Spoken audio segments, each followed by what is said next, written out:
nama saya Siti Nur Cahya dari kelas 4C Terjemah.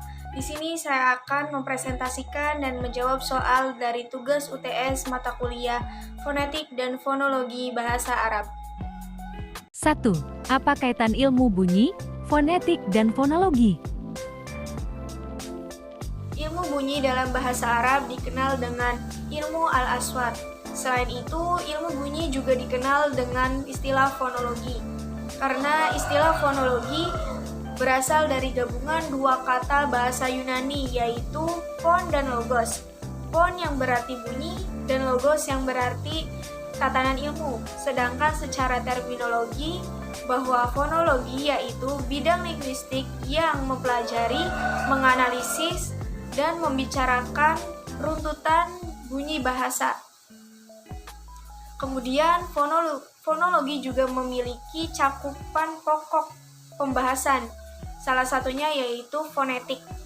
Fonetik adalah ilmu yang menyelidiki bunyi-bunyi bahasa, baik secara artikulatoris, akustis, dan audiotoris. Jadi, ilmu bunyi, fonologi, dan fonetik itu saling berkaitan karena sama-sama membahas ilmu bunyi.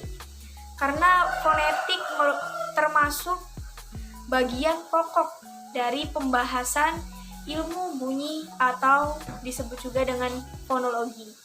2. Bagaimana filosofi tiga ragam fonetik? Fonetik memiliki tiga ragam, yaitu diantaranya yang pertama fonetik artikulatoris, yang kedua fonetik akustis, dan yang ketiga yaitu fonetik audiotoris. Yang pertama yaitu fonetik artikulatoris ialah fonetik yang mempelajari bagaimana mekanisme alat bicara yang ada dalam tubuh manusia menghasilkan bunyi bahasa.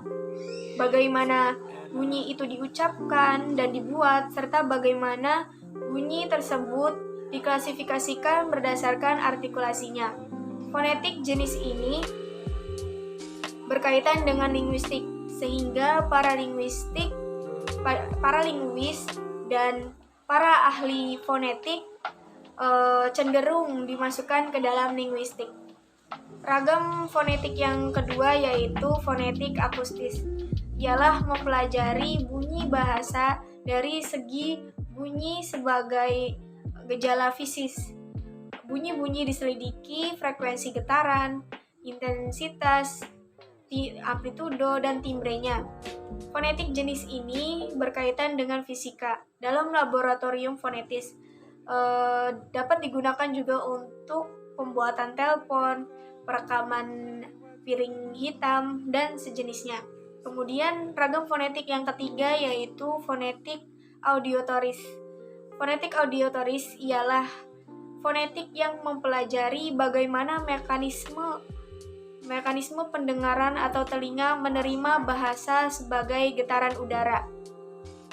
Fonetik jenis ini cenderung dimasukkan ke dalam neurologi dan ilmu kedokteran. 3. Sebutkan tempat artikulasi Arab beserta bunyi aksara apa masing-masing tempat. Dalam bahasa Arab, tempat artikulasi terbagi menjadi beberapa bagian.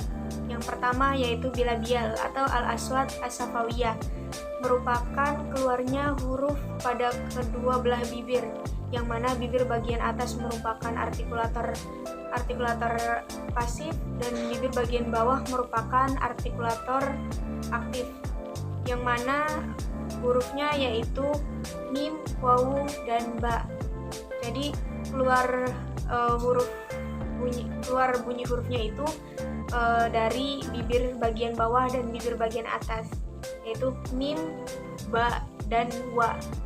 Kemudian artikulasi yang kedua yaitu labiodental atau al-aswat al-isnaniyah as-safawiyah, merupakan keluarnya huruf pada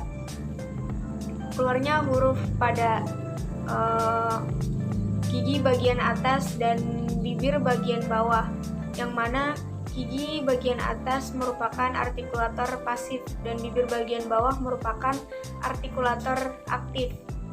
Huruf yang terdapat di dalamnya yaitu huruf fa, yang mana gigi bagian atas bertemu dengan bibir bagian bawah sehingga menimbulkan bunyi huruf fa. Kemudian yang ketiga yaitu interdental atau al-aswat bainal isnan, merupakan keluarnya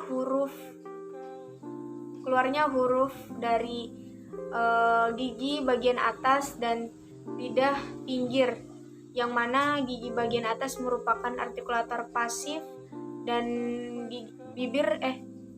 lidah bagian pinggir merupakan artikulator aktif, yang termasuk di dalamnya yaitu huruf sa, za, dan zo.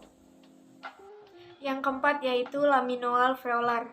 Laminoalveolar merupakan keluarnya huruf dari bagian gusi dan lidah bagian depan, yang mana gusi bagian depan merupakan artikulator pasif dan lidah bagian depan merupakan artikulator aktif, yang mana hurufnya yaitu nun, lam, do, da, po, dan ta.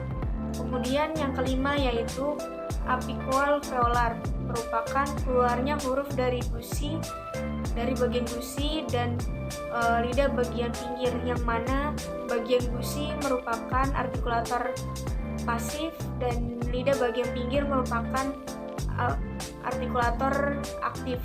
Hurufnya yaitu za, so, sa, dan ro. Kemudian yang keenam yaitu palatal.